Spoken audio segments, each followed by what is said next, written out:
em Orlando, a gente ficou umas 2 ou 3 ruas da casa do Silvio. Meu vizinho. E aí, meus filhos foram pra lá almoçar um dia, eles têm amizade com os netos do Silvio. E eu falei, mano, vocês viram o Silvio Santos? O Cenoura Bravanel?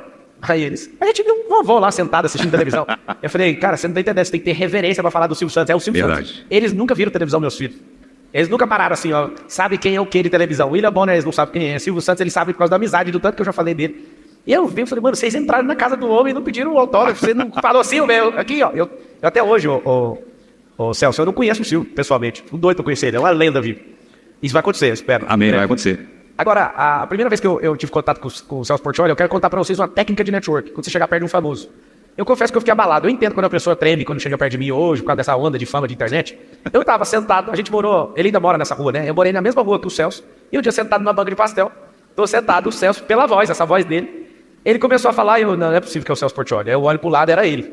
Aí meu coração acelerou, eu com pastel, ele com pastel, e eu falei assim, desculpa, você que é o César Filho? Aí ele olhou, tipo, não, eu sou o Celso. Aí eu falei, tudo bem, Celso? Aí rolou a conversa ali, foi da hora, o primeiro contato com ele.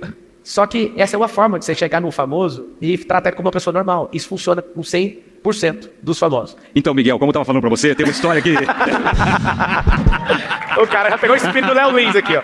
Léo Lins tava com você aqui. Isso aí tem uma história minha quando eu fui dar um autógrafo. Porque, como fala meu nome rápido na televisão, então, Celso Portiolli, muita gente entende Sérgio Portiolli, só que Sérgio é meu irmão, eu tenho um irmão chamado Sérgio. Então o pessoal chega pra mim, Sérgio, me dá um autógrafo. Daí eu falo, qual o seu nome? Ela fala Ana, eu pego e escrevo Maria. Daí ela pega e fala assim, mas meu nome não é Maria, eu falo, nem o meu é Sérgio. Temos mais uma pessoa pra se inscrever no stand-up, você percebeu? Já é o 4º humorista aqui que passou aqui hoje. Ô Celso Portiolli, como é que você descobriu que você era comunicador? Cara, uma história muito interessante, eu fui expulso da escola e na minha cidade não tinha rádio. Eu morava numa cidadezinha muito pequena, chamada Ponta Porã. Eu fui expulso da escola e tive que ir pra Curitiba. Eu, antes de falar pro meu pai... Ponta Porã, em Mato Grosso do Sul, E meu pai nunca soube que eu fui expulso da escola. O que ele soube é que um filho muito dedicado pediu a ele para mudar de escola e que queria estudar numa escola grande, numa cidade grande. Eu nunca contei pro meu pai que eu fui expulso.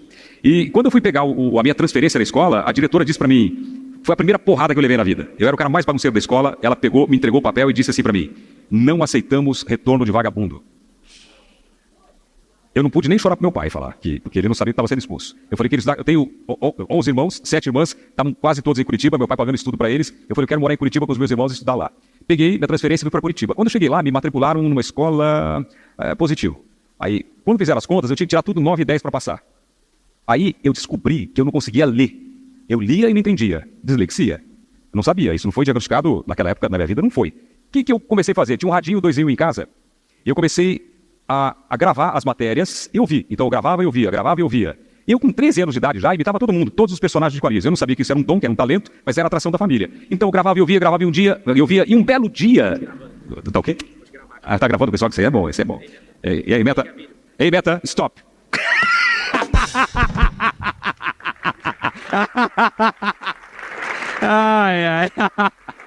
Aí, um belo dia, imitei um locutor.